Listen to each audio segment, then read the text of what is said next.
పూజ్య భగవంతుడు మహావీరుడు, తథాగత భగవంతుడు బుద్ధుడు విజ్ఞులై ఉండి కూడా ప్రాంతీయ భాషలలో గీత యొక్క సందేశవాహకులుగానే పనిచేశారు. ఆత్మసత్యం మరియు పూర్ణ సంయమనంచే ఆత్మస్థితిని పొందే విధానం ఉంది. ఇది గీత యొక్క ఉపదేశమే.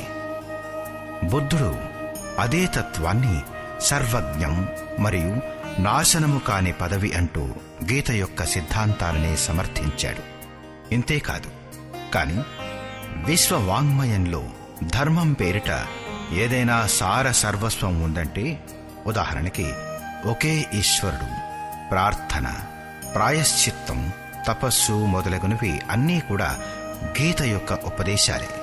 అవే ఉపదేశాలు స్వామి శ్రీ అడగడానందుల వారి యొక్క ముఖారవిందం నుంచి వెలువడి యథార్థ గీత ఆడియో సీడీ రూపంలో మానవ మాతృల ముక్తికై దివ్య సందేశంగా మారి మీ ముందు ఉన్నాయి.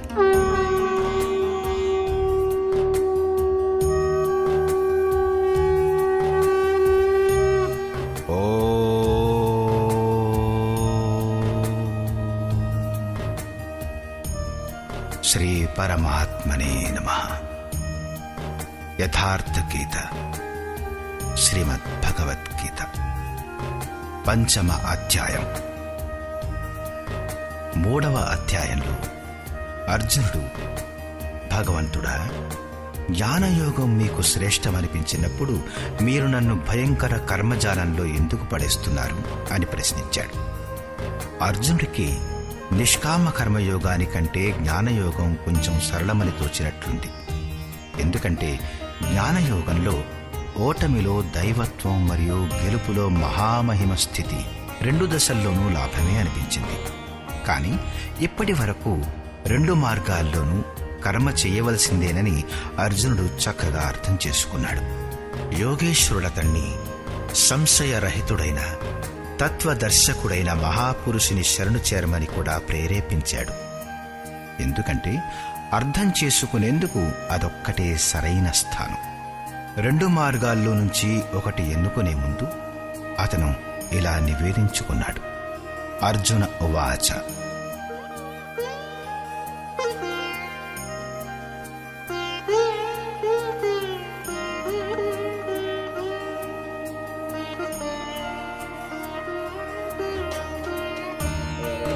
సన్యాసం కర్మణాం కృష్ణ పునర్యోగం చ శంససి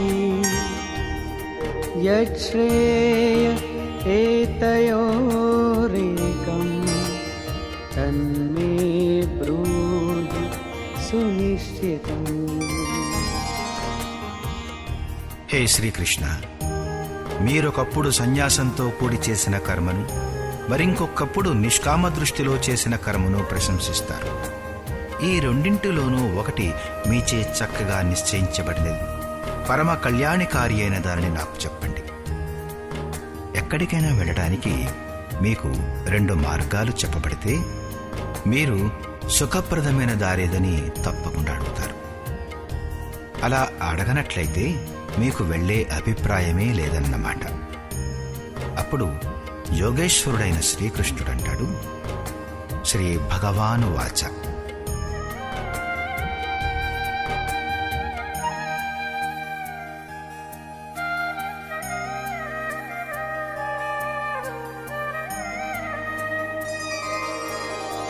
సన్యాస కర్మయోగశ్చ నిశ్రేయసకరావుభౌ తయోస్తు కర్మ సన్యాసాత్ కర్మయోగో విశిష్యతే. అర్జున, సన్యాసంతో కూడి చేసే కర్మ అంటే జ్ఞాన మార్గంలో చేసే కర్మ మరియు కర్మయోగ నిష్కామ భావనతో చేసే కర్మ, ఈ 2 కూడా పరమశ్రేయాన్నిప్పించేవే. కానీ ఈ 2 మార్గాలలో సన్యాసం లేక జ్ఞాన దృష్టితో చేసే కర్మ కంటే నిష్కామ కర్మయోగం శ్రేష్టమైనది. ఎందుకు శ్రేష్టమైందనే ప్రశ్న స్వాభావికం కదా.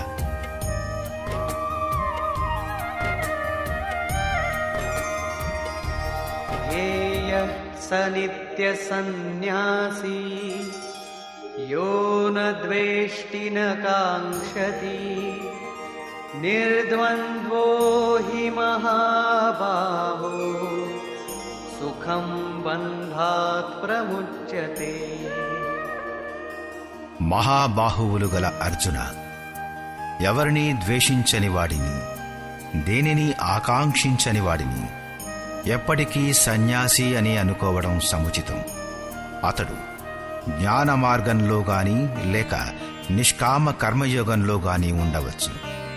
రాగద్వేషాది ద్వంద్వాలచే రహితుడైన ఆ పురుషుడు సుఖపూర్వకంగా భవబంధం నుంచి ముక్తుడైపోతాడు. సాంఖ్యయోగో పృథగ్ బాలాః ప్రవదంతి న పండితాః ఏకమప్యాస్థితః సమ్యక్ ఉభయోర్విందతే ఫలం. నిష్కామ కర్మయోగం మరియు జ్ఞానయోగం, ఈ రెండు మార్గాల గురించి ఎవరికి చాలా తక్కువగా తెలుసో అటువంటి వారే ఈ రెండు వేరువేరు అని చెబుతారు. కానీ పూర్ణ జ్ఞానవంతులైన పండితులు అలా చెప్పరు. ఎందుకంటే రెండింటిలో నుంచి ఏ ఒక్కదానిలోనైనా సరే చక్కగా స్థితుడైన పురుషుడు రెండింటి ఫలరూపుడైన పరమాత్ముణ్ణి పొందుతాడు. రెండింటి ప్రతిఫలం ఒక్కటే, కాబట్టి రెండూ ఒక్కలాంటివే.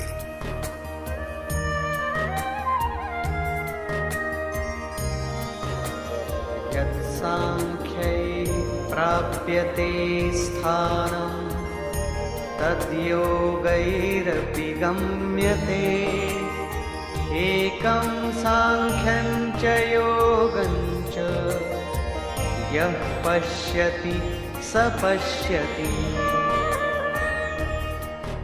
సాంఖ్య దృష్టితో కర్మ చేసేవాడు ఎక్కడికి చేరుతాడో అక్కడికే నిష్కామంగా కర్మ చేసేవాడు కూడా చేరుకుంటాడు.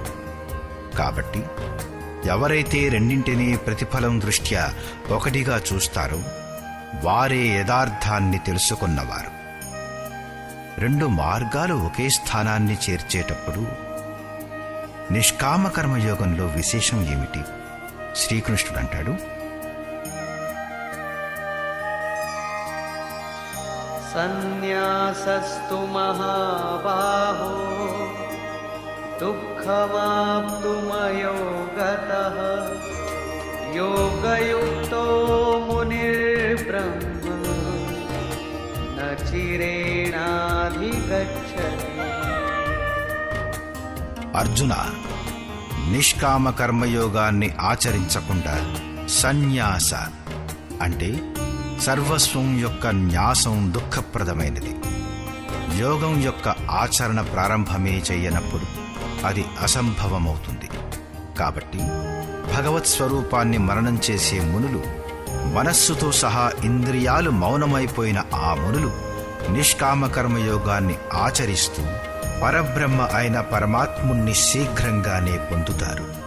జ్ఞానయోగంలో కూడా నిష్కామ కర్మయోగ ఆచరణే పాటించవలసి ఉంటుందని స్పష్టమవుతుంది. ఎందుకంటే రెండింటిలోనూ క్రియ ఒక్కటే. అది యజ్ఞం యొక్క క్రియ. దాని అసలైన అర్థం ఆరాధన. రెండింటిలో తేడా కేవలం కర్త యొక్క దృక్పథానికి సంబంధించింది మాత్రమే. ఒకడు తన శక్తిని అర్థం చేసుకుని లాభనష్టాల్ని బేరీజు వేసుకుంటూ అదే కర్మలో ప్రవృత్తుడవుతాడు. మరింకొకడు నిష్కామ కర్మయోగి, ఇష్టదైవంపై ఆధారపడి ఇదే కర్మలో ప్రవృత్తుడవుతాడు. ఉదాహరణకై ఒకడు ప్రైవేటుగా చదివితే రెండోవాడు విద్యాలయంలో చేరి చదువుతాడు. ఇద్దరి పాఠ్యక్రమం ఒక్కటే, పరీక్ష ఒకటే, పరీక్షించేవాడు పేపర్ దిద్దేవాడు కూడా ఒక్కడే. సరిగ్గా ఇదే ప్రకారంగా ఇద్దరికీ సద్గురువే తత్వదర్శకుడు. మరి డిగ్రీ కూడా ఒక్కటే. కేవలం ఇద్దరి దృక్పథాలే భిన్నమైనవి. అయితే స్కూలులో చదివే విద్యార్థికి దొరికే సదుపాయాలు అధికంగా ఉంటాయి. ఇంతకుముందు శ్రీకృష్ణుడు కామం మరియు క్రోధాలు దుర్జయులైన శత్రువులు, అర్జున వీటిని నీవు చంపుము అని అన్నాడు. అర్జునుడికి ఇది కఠినమైన పనిగా తోచింది. కాని శ్రీకృష్ణుడు కాదు, శరీరం కంటే అతీతమైనవి ఇంద్రియాలు, ఇంద్రియాల కంటే అతీతమైనది మనస్సు, మనస్సు కంటే అతీతమైనది బుద్ధి, బుద్ధి కంటే అతీతమైనది నీ స్వరూపం, నీవు దాని వలన ప్రేరణ పొందు అని అన్నాడు. ఈ ప్రకారంగా తన శక్తిని తెలుసుకుని దానిని ముందుంచుకుని స్వావలంబుడై కర్మలో ప్రవృత్తుడవడాన్ని జ్ఞానయోగం అంటారు. శ్రీకృష్ణుడన్నాడు, చిత్తాన్ని ధ్యానావస్థలో ఉంచుతూ కర్మను నాకు సమర్పించి ఆశ, మమత, సంతాపరహితుడవై యుద్ధం చెయ్యి. సమర్పణతో పాటు ఇష్టదైవంపై ఆధారపడుతూ కర్మలో ప్రవృత్తుడవడమే నిష్కామ కర్మయోగం. రెండింటిలోని క్రియ ఒక్కటే, మరి పరిణామం కూడా ఒక్కటే. దీనిని సమర్థిస్తూ యోగేశ్వరుడైన శ్రీకృష్ణుడు ఇలా అంటాడు: యోగాన్ని ఆచరించకుండా సన్యాసం అంటే శుభాశుభ కర్మల యొక్క చరమస్థితిని పొందగలగడం అసంభవం. శ్రీకృష్ణుడు చెప్పినట్లు అలాంటి యోగం ఏదీ లేదు. కాలుపై కాలు వేసి కూర్చుని నేనే పరమాత్ముని, శుద్ధమైన వాడిని, బుద్ధిమంతుణ్ణి, నా కోసం కర్మ లేదు, బంధం లేదు, నాలో మంచి చెడు కనిపిస్తే అది ఇంద్రియాలు తమ తమ పరిధులలో వ్యవహరించడం వలనే అనడానికి వీలైన యోగం లేదు. ఇలా తన్ను తాను పొగుడుకోవడం శ్రీకృష్ణుని మాటలలో లేనే లేదు. సాక్షాత్తు యోగేశ్వరుడు కూడా తనకు అత్యంత ప్రియుడైన అర్జునుడికి కర్మ చెయ్యకుండా ఈ స్థితిని ప్రసాదించలేకపోయాడు. అతనే గనక అలా చెయ్యగలిగితే గీత అవసరం ఏముంటుంది? కర్మ చెయ్యక తప్పదు. కర్మ చేయుట ద్వారానే సన్యాస స్థితిని పొందవచ్చును. యోగంతో యుక్తులైన పురుషులు శీఘ్రంగానే పరమాత్ముణ్ణి పొందుతారు. యోగయుక్తుడైన పురుషుని లక్షణాలేమిటి? దీనిని గురించి ఇలా అంటాడు: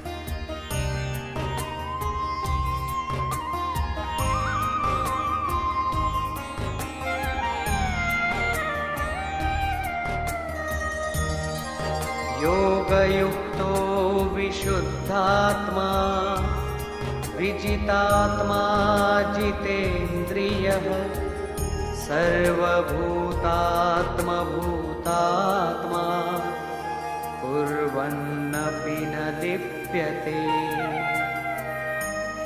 విజితాత్మ ఎవరి శరీరమైతే విశిష్ట రూపంతో గెలవబడిందో, జితేంద్రియ ఎవరి ఇంద్రియాలైతే గెలవబడ్డాయో, విశుద్ధాత్మ ఎవరి అంతఃకరణమైతే విశిష్టంగా శుద్ధి చేయబడిందో, అలాంటి పురుషుడు సర్వభూతాత్మ భూతాత్మ సంపూర్ణ భూత ప్రాణుల ఆత్మ యొక్క మూల ఉద్గమం అయిన పరమాత్మునితో ఏకీభవమైన యోగంతో యుక్తమై ఉన్నాడు. అతను కర్మ చేస్తూ కూడా దానిచే బంధించబడడు. అలాంటప్పుడు ఎందుకు చేస్తాడు? తన తరువాతి వారిలో పరమ కళ్యాణానికి అవసరమైన బీజాన్ని నాటడం కోసం. ఎందుకు బంధింపబడడు? ఎందుకంటే సమస్త ప్రాణుల యొక్క మూల ఉద్గమమైన పరమతత్వమైన పరమాత్ముడి తత్వంలో స్థితుడైపోయాడు కాబట్టి. దానికంటే అతీతమైంది ఇంకో వస్తువు లేదు. వెతుకుదామన్నా కూడా వెనుక వదిలిన వస్తువులు చిన్నవైపోయాయి. ఇంకా ఎందులో ఆసక్తి చూపించాలి? కాబట్టి అతను కర్మలచే బంధించబడడు. ఇది యోగయుక్తమైన వాని యొక్క పరాకాష్ఠ చిత్రణ. మళ్ళీ యోగయుక్తుడైన పురుషుడు ఉండే విధానాన్ని స్పష్టం చేస్తాడు. అతను కర్మ చేస్తూ కూడా ఎందుకు బంధించబడడు? నైవ కించిత్ కరోమీతి యుక్తో మన్యేత తత్వవిత్ పశ్యన్ శృణ్వన్ స్పృశన్ జిఘ్రన్ అశ్నన్ గచ్చన్ స్వపన్ శ్వసన్ ప్రలపన్ విసృజన్ గృహ్ణన్ ఉన్మిషన్ నిమిషన్నపి ఇంద్రియాణీంద్రియార్థేషు వర్తంత ఇతి ధారయన్. పరమతత్వమైన పరమాత్ముణ్ణి సాక్షాత్కార సహితంగా తెలుసుకున్న యోగయుక్తుడైన పురుషుని ఈ మనఃస్థితి అంటే అనుభూతి ఏమిటంటే, నేను కించిన్మాత్రం కూడా ఏమీ చెయ్యను అని. ఇది అతని కల్పన కాదు, కానీ ఈ స్థితిని అతను కర్మ చేసే పొందాడు. ఎలాగంటే యుక్తో మన్యేత. ఇప్పుడు పరమస్థితిని పొందిన పిదప అతను అన్నీ వింటూ కూడా త్యాగం చేస్తూ, గ్రహిస్తూ, కళ్లను తెరుస్తూ మూస్తూ కూడా ఇంద్రియాలు తమ తమ పరిధుల్లో వ్యవహరిస్తున్నాయి అనే ధారణ గలవాడై ఉంటాడు. పరమాత్ముణ్ణి మించి ఏమీ లేదు. అతను ఆ పరమాత్మునిలోనే స్థితుడై ఉన్నప్పుడు అంతకు మించిన ఏ సుఖాన్ని కోరి అతను ఇతరుల్ని స్పృశించడం మొదలైనవి చేస్తాడు? ఏదైనా ఇంకో శ్రేష్టమైన వస్తువంటూ మిగిలితే అతనికి ఆసక్తి తప్పకుండా ఉంటుంది.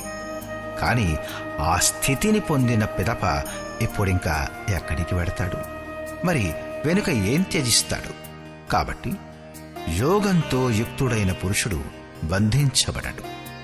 దీనినే ఒక ఉదాహరణ ద్వారా స్పష్టం చేస్తాడు. బ్రహ్మణ్యాధాయ కర్మాణి సంగం త్యక్త్వా కరోతి యః లిప్యతేన స పాపేన పద్మపత్రమివాంభసా. కమలం బురదలో ఉంటుంది, దాని ఆకులు నీటిపై ఉంటాయి, అలలు దానిపై రాత్రింబగళ్ళు ప్రవహిస్తూ ఉంటాయి. కాని ఆకులు ఎలా ఉంటాయి? ఒక నీటి బిందువు కూడా దానిపై నిలవలేదు. బురద నీళ్లలో ఉంటూ కూడా అది వాటిచే బంధించబడదు.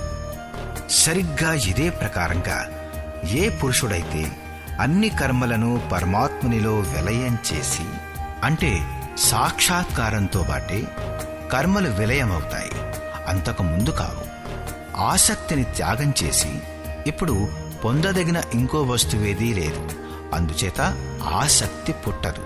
కాబట్టి ఆసక్తిని త్యాగం చేసి కర్మ చేస్తాడో అతను కూడా ఇదే ప్రకారంగా లిప్తుడు కాడు. మరి అతనెందుకు కర్మ చేస్తాడు? మన కోసం, సమాజ కళ్యాణం కోసం, తన తరువాతి వారికి మార్గదర్శనం చేయడం కోసం. దీనిని ఇలా వివరిస్తాడు.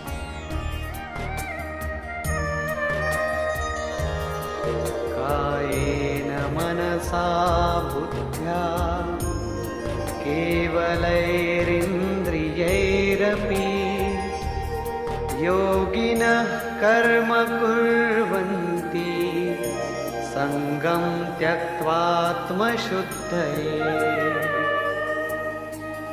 యోగీజనులు కేవలం ఇంద్రియాలు, మనస్సు, బుద్ధి మరియు శరీరం ద్వారా కూడా ఆసక్తిని త్యాగం చేసి ఆత్మశుద్ధికై కర్మ చేస్తారు. కర్మలు బ్రహ్మలో విలయమైపోయినప్పుడు కూడా ఆత్మ అశుద్ధంగానే ఉంటుందా? లేదు. వారు సర్వభూతాత్మ భూతాత్మ అయిపోయారు. సమస్త ప్రాణులలో వారు తమ ఆత్మ విస్తరణనే చూస్తారు. ఆ సమస్త ఆత్మల యొక్క శుద్ధి కోసం, మన అందరి మార్గదర్శనం కోసం వారు కర్మలో వ్యవహరిస్తారు, కర్మను ఆచరిస్తారు.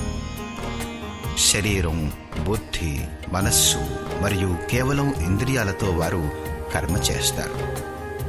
స్వరూపంతో వారు ఏమీ చెయ్యరు, స్థిరంగా ఉంటారు. బయట నుంచి వారు క్రియలు చేస్తూ కనబడతారు, కానీ లోపల వారిలో అంతులేని శాంతి ఉంటుంది. త్రాడు బూడిదైపోతుంది, కానీ ఆ త్రాటి ఆకారం మాత్రమే మిగిలి ఉంటుంది. దాన్ని ముడివేయలేం, ఎవరిని బంధించలేం.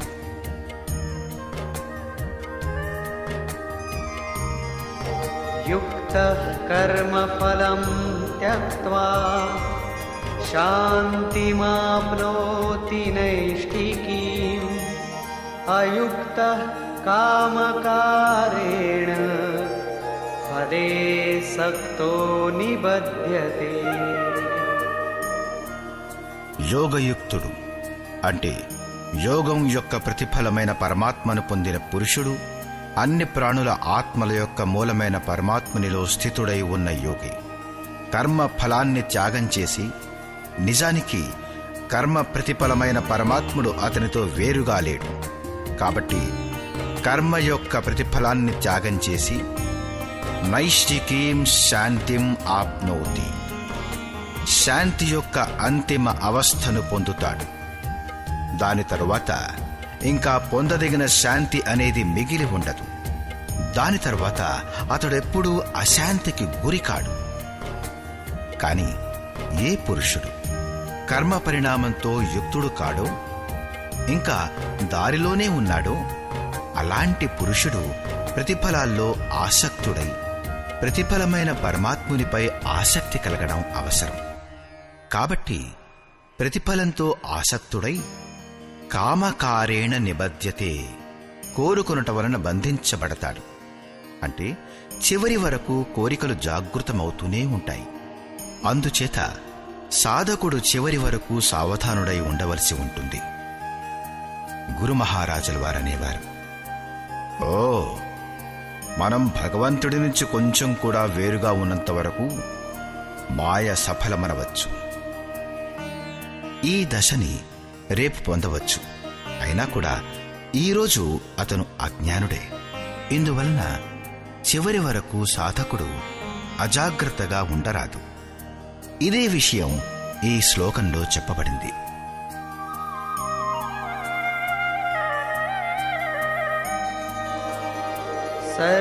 సర్వకర్మాణి మనసా సన్యస్యాస్తే సుఖం వశీ నవద్వారే పురే దేహి నైవ కుర్వన్న కారయన్.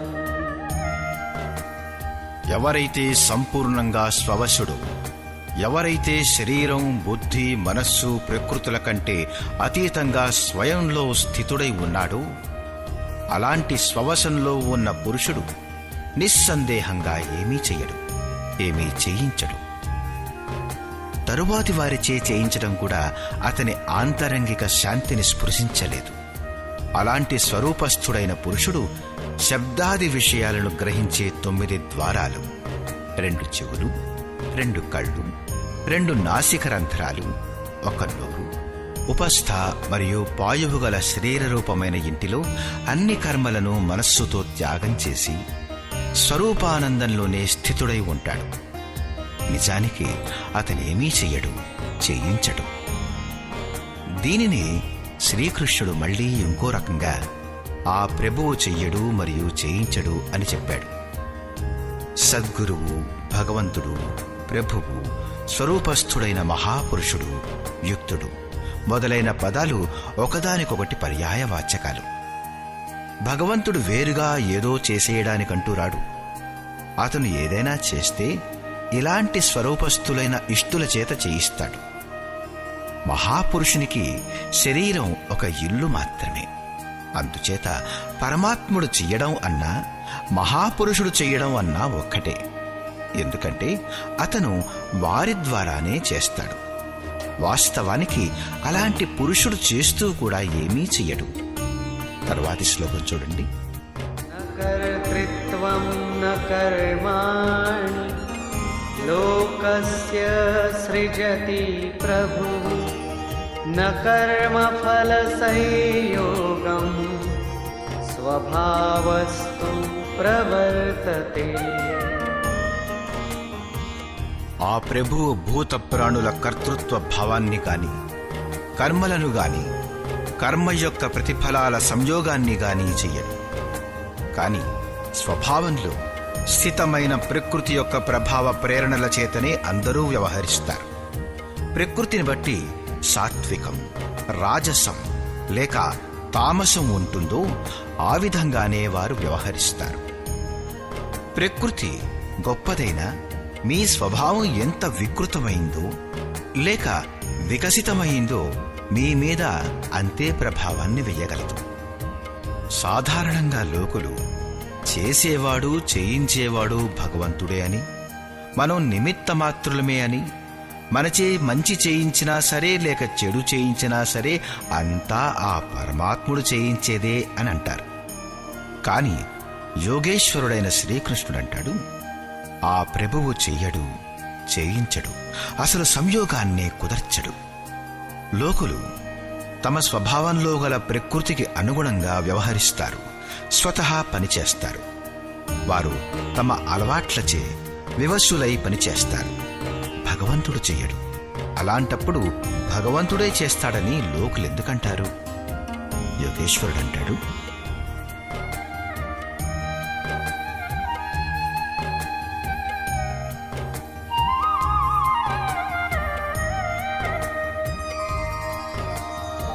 నాదత్తే కస్యచిత్ పాపం న చైవ సుకృతం విభుః అజ్ఞానేనావృతం జ్ఞానం తేన ముహ్యంతి జంతవః.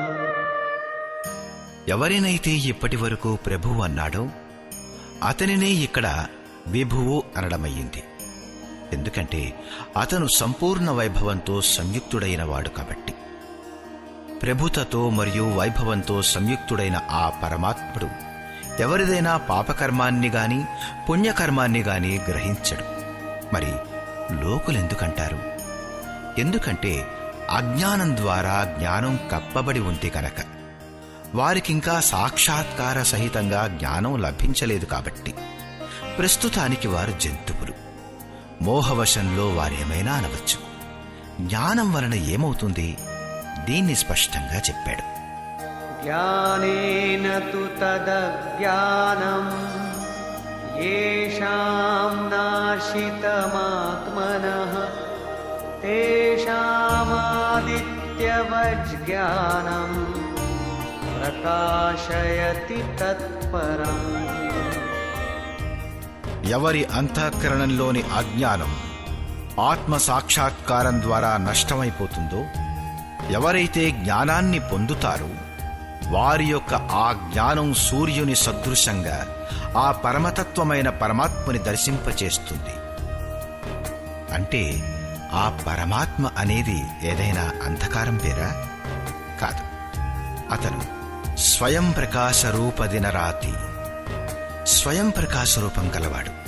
కాని మన ఉపయోగానికి కాదు. ఎందుకంటే ఆ పరమాత్ముడు కనిపించడు కదా. ఎప్పుడైతే జ్ఞానం ద్వారా అజ్ఞానం యొక్క ఆచ్ఛాదన తొలగిపోతుందో అప్పుడు ఆ జ్ఞానం సూర్యుని సదృశంగా పరమాత్ముణ్ణి తనలో లీనమగునట్లు చేస్తుంది. మరింకా ఆ పురుషునికి ఎటువంటి అంధకారమూ ఉండదు. ఆ జ్ఞానం యొక్క స్వరూపం ఏమిటి?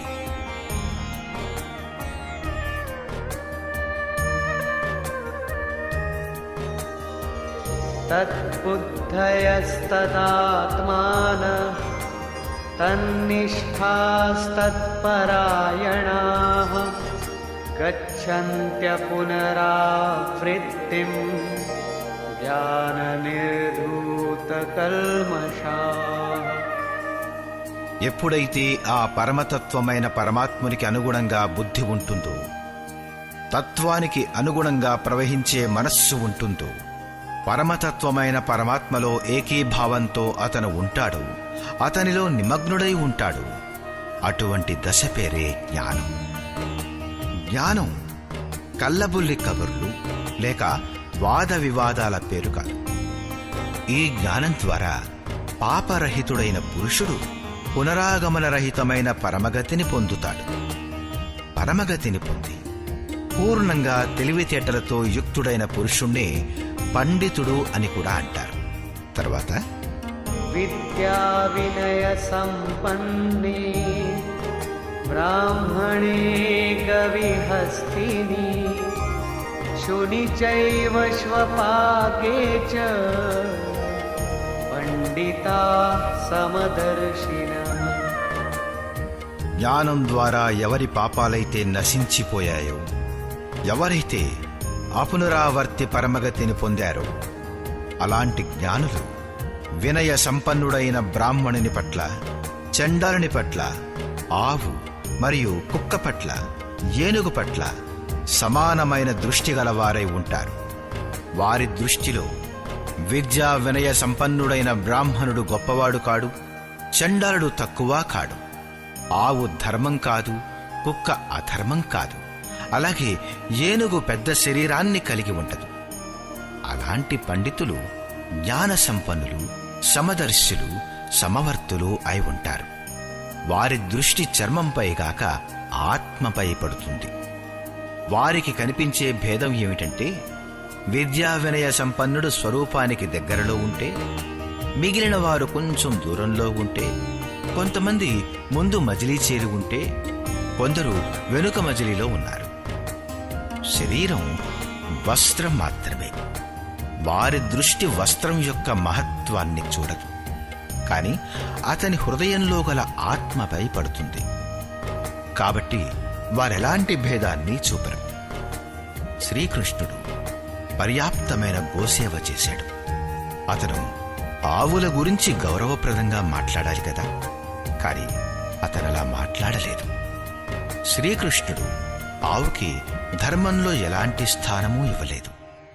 మిగిలిన జీవాత్మలలో లాగానే ఆవుల్లో కూడా ఆత్మ ఉందని అతను ఒప్పుకున్నాడు. ఆవుల ఆర్థిక మహత్వం ఏదైనా, వాటి ధార్మిక మహత్వం మాత్రం తరువాతి తరం వారిచే ఇవ్వబడింది. శ్రీకృష్ణుడు ఇంతకుముందు చెప్పాడు, అవివేకుల బుద్ధి అనంత శాఖలు గలదై ఉంటుంది. కాబట్టి వారు అనంత క్రియలను విస్తరింపచేసుకుంటారు. ఆడంబరమైన, శోభాయుక్తమైన భాషలో వాటిని వారు వ్యక్తపరుస్తారు. వారి మాటల యొక్క ప్రభావం ఎవరి చిత్తంపై పడుతుందో వారి బుద్ధి కూడా భ్రష్టమైపోతుంది. వారేమీ పొందలేరు, భ్రష్టులైపోతారు. కాని నిష్కామ కర్మయోగంలో అర్జున, నిర్ధారించబడిన క్రియ ఒక్కటే, అది యజ్ఞం యొక్క ప్రక్రియ, ఆరాధన.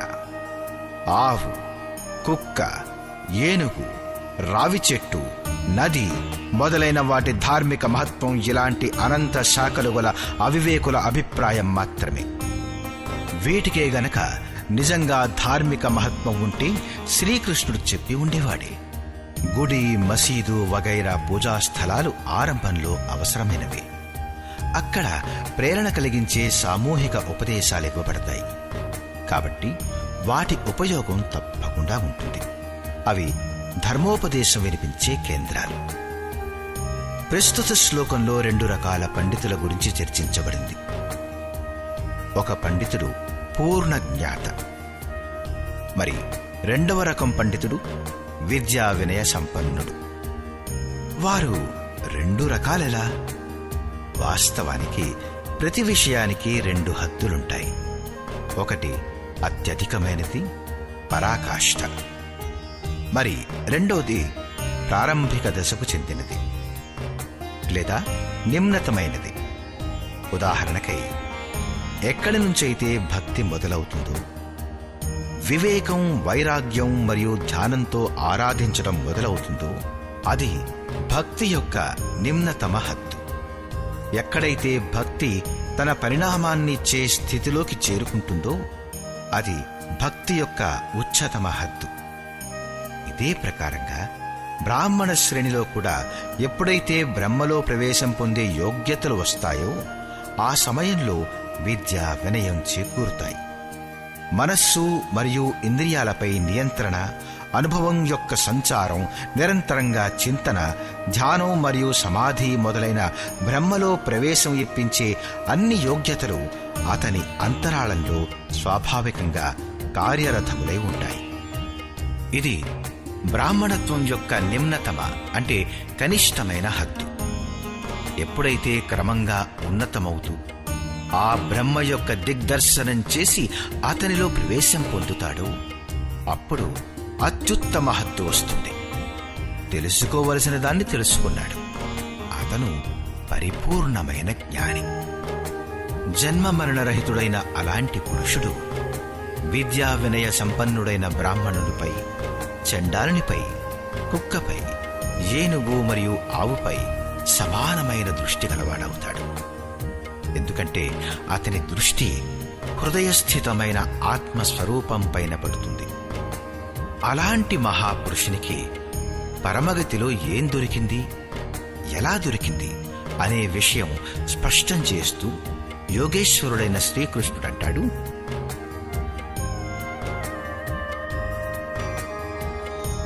इहैव तैर्जितः सर्गो येषां साम्ये स्थितं मनः निर्दोषं हि समं ब्रह्म तस्मात् ब्रह्मणि ते స్థితాః. ఎవరి మనస్సైతే సమత్వంలో స్థితమై ఉంటుందో అలాంటి పురుషులు జీవించి ఉన్న అవస్థలోనే సమస్త ప్రపంచాన్ని గెలుస్తారు. మనస్సు యొక్క సమత్వానికి ప్రపంచాన్ని గెలవడానికి గల సంబంధం ఏమిటి? ప్రపంచం నాశనమైపోతే ఆ పురుషుడు ఉండేదెక్కడ? శ్రీకృష్ణుడు నిర్దోషం హి సమం బ్రహ్మ, ఆ బ్రహ్మ నిర్దోషి మరియు సమత్వం గలవాడు అని అంటాడు. ఇక్కడ అతని మనస్సు కూడా నిర్దోషి మరియు సమత్వ స్థితి పొందినటువంటిది. తస్మాత్ బ్రహ్మణితే స్థితాః, కాబట్టి అతడు ఆ బ్రహ్మలో స్థితుడైపోతాడు. దీని పేరే అపునరావర్తి పరమగతి. ఇది ఎప్పుడు లభిస్తుంది? ప్రాపంచిక రూపమైన శత్రువు జయించబడినప్పుడు. ప్రపంచం ఎప్పుడు జయించబడుతుంది? ఎప్పుడు మనస్సు నిరోధించబడుతుందో, సమత్వంలో ప్రవేశం దొరుకుతుందో అప్పుడు. ఎందుకంటే మనస్సు యొక్క ప్రసారమే జగత్తు. ఎప్పుడైతే ఆ బ్రహ్మలో స్థితుడైపోతాడో అప్పుడు ఆ బ్రహ్మజ్ఞాని లక్షణాలేమిటి? అతడు ఉండే విధానాన్ని స్పష్టం చేస్తాడు శ్రీకృష్ణుడు.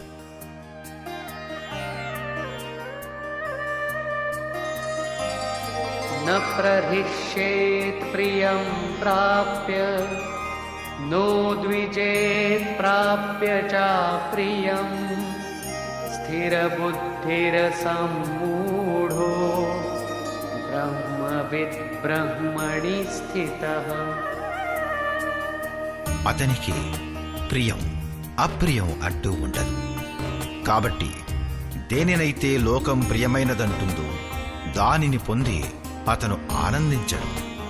దేనినైతే లోకులు అప్రియమైనదంటారో అది ఎలాంటిదంటే ధర్మావలంబి సూచించే చిహ్నాన్ని పెట్టడం. దాన్ని పొంది ఉద్వేగాన్ని పొందడు. అటువంటి స్థిరమైన బుద్ధి గలవాడు, అసమ్మూఢ సంశయరహితుడైనవాడు. బ్రహ్మవిత్, బ్రహ్మతో సంయుక్తుడైన బ్రహ్మవేత్త, బ్రహ్మణి స్థిత, పరాత్పర బ్రహ్మలో ఎల్లప్పటికీ స్థితుడై ఉంటాడు. బాహ్యస్పర్శేష్వసక్తాత్మా విందత్యాత్మని యత్సుఖం స బ్రహ్మయోగయుక్తాత్మా సుఖమక్షయమశ్నుతే. బయటి ప్రాపంచిక భోగాల పట్ల అనాసక్తుడైన పురుషుడు తన అంతరాత్మలో స్థితమైన ఏ సుఖమైతే ఉందో ఆ సుఖాన్ని పొందుతాడు.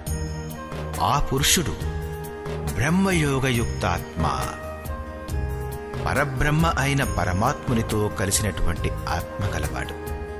కాబట్టి అతను ఏ ఆనందానికైతే ఎప్పటికీ అంతులేదో అటువంటి శాశ్వతమైన ఆనందాన్ని అనుభవిస్తాడు.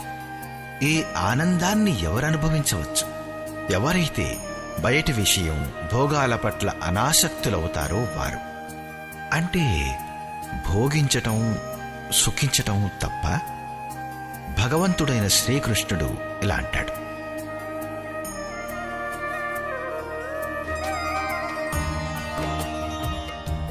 ये हि संस्पर्शजा भोगा दुःखयोनय एव ते आद्यन्तवन्तः कौन्तेय न तेषु रमते बुधः. కేవలం చర్మం మాత్రమే కాదు, ఇంద్రియాలన్నీ స్పర్శభావాన్ని అనుభవిస్తాయి. చూడటం కళ్ళ యొక్క స్పర్శ, వినటం చెవుల యొక్క స్పర్శ.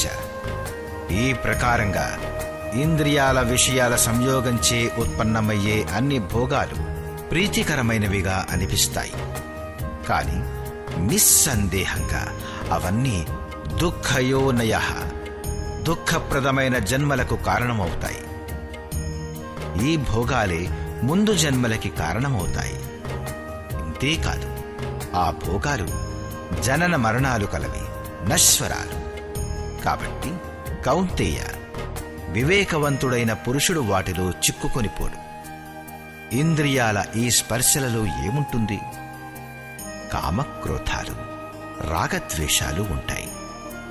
దీనిని గురించి శ్రీకృష్ణుడు ఇలా అంటాడు: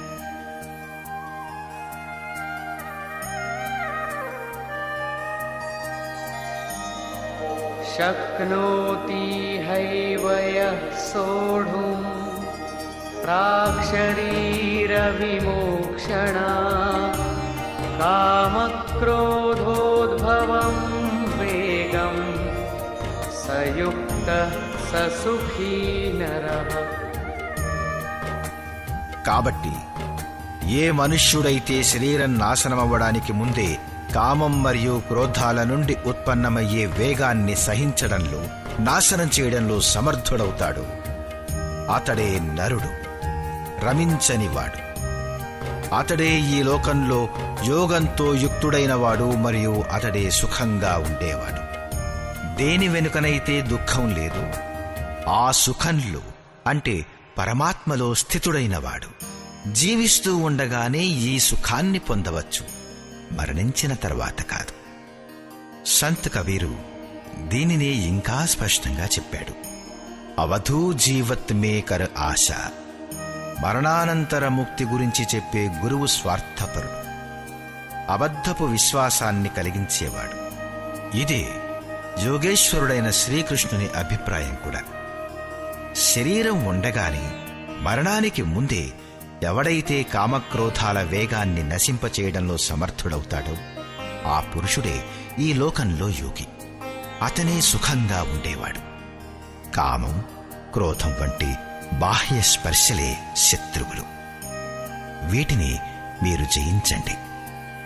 ఇలాంటి పురుషుని లక్షణాలనే మళ్లీ చెబుతాడు: योऽन्तः सुखोऽन्तरारामः तथान्तर्ज्योतिरेव यः स योगी ब्रह्मनिर्वाणं ब्रह्मभूतोऽधिगच्छति.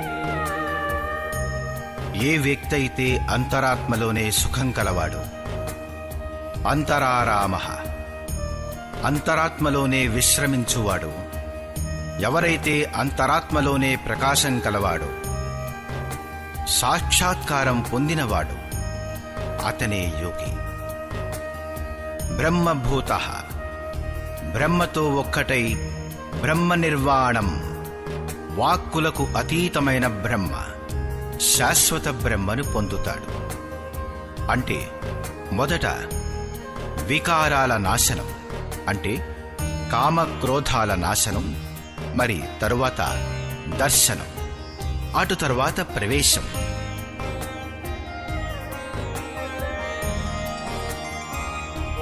లభంతే బ్రహ్మనిర్వాణం ఋషయః క్షీణకల్మషాః ఛిన్నద్వైధాయతాత్మానః సర్వభూతహితే రతాః. పరమాత్ముడి సాక్షాత్కారం వలన ఎవరి పాపాలు నాశనమైపోయాయో, ఎవరి సంశయాలు నశించిపోయాయో, సంపూర్ణ ప్రాణుల హితానికై ఎవరు పాటుపడుతున్నారో, ఎవరు పరమాత్మ సాక్షాత్కారం పొందినవారో వారే ఇలా చేయగలరు. తాము గోతిలో పడ్డవారు ఇతరులనెలా బయటికి తీయగలరు? కాబట్టి కరుణ అనేది మహాపురుషులకు స్వాభావికమైన గుణం అయిపోతుంది. యథాత్మానః జితేంద్రియులైన బ్రహ్మజ్ఞానులైన పురుషులు శాంత పరబ్రహ్మను పొందుతారు. ఆ మహాపురుషుల స్థితిని గురించి మళ్లీ వివరిస్తాడు.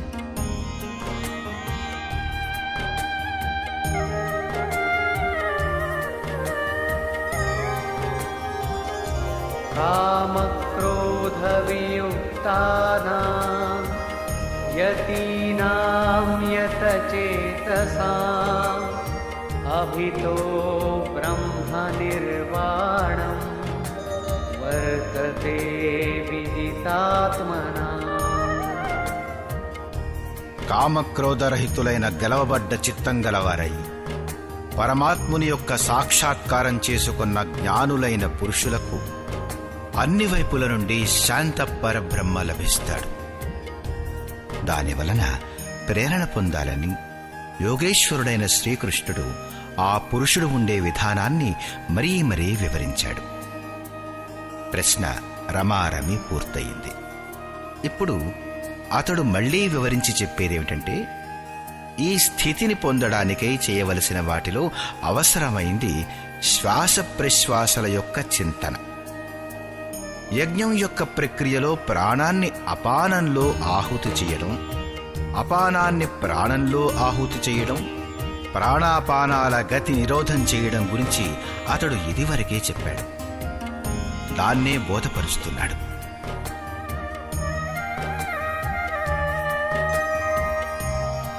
स्पर्शान् कृत्वा बहिर्बाह्यान् चक्षुश्चैवान्तरे भ्रुवोः प्राणापानौ समौ कृत्वा नासाभ्यन्तरचारिणम् यतेन्द्रियमनोबुद्धिः मुनिर्मोक्षपरायणः विगतेच्छाभयक्रोधो यः सदा मुक्त एव सः. అర్జున, బయటి విషయాల గురించి, దృశ్యాల గురించి చింతన చెయ్యకుండా వాటిని త్యాగం చేసి దృష్టిని భ్రుకుటి మధ్యలో స్థిరపరిచి, భ్రువోహో అంతరే అంటే అర్థం కళ్ల మధ్య భాగంలో కాని లలాట మధ్య భాగంలో కాని దృష్టిని నిలపమని కాదు. భ్రుకుటి మధ్యన అంటే అసలు అర్థం తిన్నగా కూర్చున్నప్పుడు దృష్టి భ్రుకుటికి సరిగా మధ్య నుంచి తిన్నగా ముందుకు పడాలని. కుడి ఎడమ అక్కడ ఇక్కడ చూడకూడదని అర్థం. ముక్కు యొక్క ఎముకపై తిన్నగా దృష్టిని నిలుపుతూ, అంటే ముక్కునే చూస్తూ ఉండకండి, ముక్కులో చరించే ప్రాణాపాన వాయువులను సమం చేస్తూ, అంటే దృష్టిని అక్కడ స్థిరం చేస్తూ, ధ్యానాన్ని శ్వాసపై ఉంచుతూ, శ్వాస లోపలికి ఎప్పుడు వెళ్ళింది, ఎంతసేపు ఆగింది, రమారమి అరసెకండ్ ఆగుతుంది. దాన్ని ప్రయత్నించి ఆపవద్దు. శ్వాస ఎప్పుడు బయటికి వచ్చింది, ఎంతసేపు బయట ఆగింది, శ్వాసలో వీచే నామం యొక్క ధ్వని వినబడుతూ ఉండాలనేది వేరుగా చెప్పనవసరం లేదు. ఈ ప్రకారంగా శ్వాస ప్రశ్వాసలపై ధ్యానం ఉండిపోయినప్పుడు మెల్లమెల్లగా శ్వాస అచలంగా స్థిరంగా ఉండిపోయినప్పుడు సమం అయిపోతుంది. లోపల సంకల్పాలు కలగవు, బయటి సంకల్పాలు లోపలికి ప్రవేశించవు. బాహ్య భోగాల చింతన బయటే త్యజించబడుతుంది. లోపల కూడా సంకల్పాలు జాగృతం కావు. ధ్యానం నూనె ధారలాగా నిలబడుతుంది. నూనె ధార నీటి ధారలాగా టపటపమంటూ పడదు. పడ్డంతసేపు ఏకధారగానే పడుతుంది.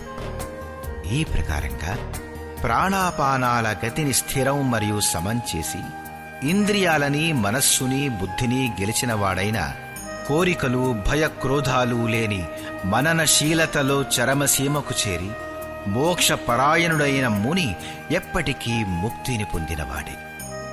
ముక్తుడై అతను ఎక్కడికి వెడతాడు, ఏం పొందుతాడు, దీనిని గురించి ఇలా చెప్పాడు.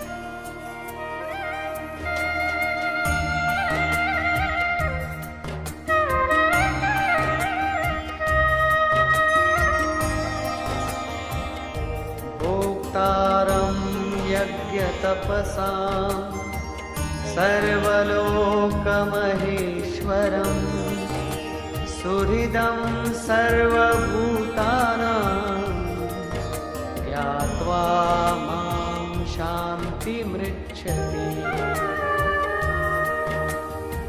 ముక్తుడైన ఆ పురుషుడు నన్ను యజ్ఞాలను మరియు తపస్సులను అనుభవించే సమస్త లోకాల ఈశ్వరునికి కూడా ఈశ్వరుణ్ణి కాబట్టి సమస్త ప్రాణులకు స్వార్థరహితుడైన హితైషిగాను సాక్షాత్తుగా తెలుసుకుని శాంతిని పొందుతాడు. శ్రీకృష్ణుడంటాడు, ఆ పురుషుని యొక్క శ్వాస ప్రశ్వాసల యజ్ఞం మరియు తపస్సుల యొక్క భోక్తను నేనే. యజ్ఞం మరియు తపస్సులు చివరకు దేనిలోనైతే లయించిపోతాయో అది నేనే. అతడు నన్ను పొందుతాడు. యజ్ఞం చివర దొరికేది దేని పేరైతే శాంతియో అది నా స్వరూపమే. ఆ ముక్తుడైన పురుషుడు నన్ను తెలుసుకుంటాడు. తెలుసుకోగానే నన్ను పొందుతాడు. దీని పేరే శాంతి. ఎలాగైతే నేను ఈశ్వరులకు కూడా ఈశ్వరుణ్ణు, అలాగే అతను కూడా ఈశ్వరులకు కూడా ఈశ్వరుడైపోతాడు. సారాంశం: ఈ అధ్యాయం ఆరంభంలో అర్జునుడు, ఒకప్పుడు మీరు నిష్కామ కర్మయోగాన్ని ప్రశంసిస్తారు, ఒకప్పుడు సన్యాస మార్గంలో చేసే కర్మను ప్రశంసిస్తారు. దేనినైతే మీరు నిశ్చయించారో, ఏదైతే పరమ కళ్యాణకారియో, ఈ రెండింటిలో ఒక దానిని గురించి చెప్పండి అని అడుగుతాడు. శ్రీకృష్ణుడంటాడు, అర్జున, రెండింటిలోనూ పరమ కళ్యాణం ఉంది. రెండింటిలోనూ నిర్ధారితమైన యజ్ఞం యొక్క ఒకే క్రియ చేయబడుతుంది. అయినా కూడా నిష్కామ కర్మయోగం విశిష్టమైనది. ఇది చేయకుండా సన్యాసం అంటే శుభాశుభ కర్మల అంతం కాదు. సన్యాసం మార్గం కాదు, అదొక మజిలీ పేరు. యోగంతో యుక్తుడైన వాడే సన్యాసి. యోగయుక్తుడైన వాని లక్షణాలు చెప్పాడు. అతడే ప్రభువు. అతడు ఏమీ చెయ్యడు, ఏమీ చేయించడు. కాని స్వభావంపై ప్రకృతి యొక్క ప్రభావానికి అనుగుణంగా లోకులు కర్మలు చేస్తారు. ఎవరైతే సాక్షాత్తుగా నన్ను తెలుసుకుంటారో వారే జ్ఞానులు, వారే పండితులు. యజ్ఞం యొక్క ఫలంగా లోకులు నన్ను తెలుసుకుంటారు. శ్వాస ప్రశ్వాసల యొక్క జపం మరియు యజ్ఞం తపస్సులు ఎవరిలోనైతే విలయమైపోతాయో అది నేనే. యజ్ఞం యొక్క ఫలస్వరూపమైన నన్ను తెలుసుకుని వారు ఏ శాంతినైతే పొందుతారో అది కూడా నేనే. శ్రీకృష్ణుడు వంటి మహాపురుషుల వంటి స్వరూపం సాక్షాత్కారం పొందిన వారికి కూడా లభిస్తుంది. అతడు కూడా ఈశ్వరులకు ఈశ్వరుడు, ఆత్మలకు కూడా ఆత్మస్వరూపమయుడైపోతాడు. ఆ పరమాత్మునితో పాటు ఏకీభావాన్ని పొందుతాడు. అలా అవడానికి ఎన్ని జన్మలు పట్టినా సరే.